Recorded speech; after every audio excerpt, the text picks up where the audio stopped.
তাহিদুল ইসলাম সিয়াম লিখেছেন হস্তমৈথুন থেকে বাঁচার উপায় কি? হস্তমৈথুন থেকে বাঁচার জন্য বা আত্মরক্ষা করবার জন্য মূলত বিবাহ শাদী করে ফেলাটা হলো সবচেয়ে বড় মহৌষধ, এবং সেই সাথে স্ত্রীর সাথে থাকা, নিজের হালাল উপায়ে যৌন চাহিদা পূরণ করার ব্যবস্থা থাকা, এটা গুরুত্বপূর্ণ। না হলে মানুষ আস্তে আস্তে হয়তো হস্তমৈথুনে অভ্যস্ত হয়ে যায়।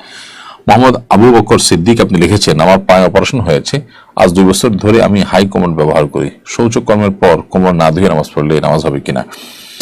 শৌচকর্মের পর তো কোমর ধোয়া জরুরি না, আপনার যে যে জায়গায় নাপাক আছে সেই জায়গাটা ধোয়া জরুরি বিধায় আপনি হাই কমোডে বসে যদি টয়লেট ইউজ করেন তাহলে সেক্ষেত্রে আপনার কোমর ধোয়া তো কোনো আবশ্যক না। হ্যাঁ, আপনার লাগলে সেটা আপনাকে ধুয়ে ফেলতে হবে নিজে বা অন্য কারো সহযোগিতা, সেটা ভিন্ন বিষয়।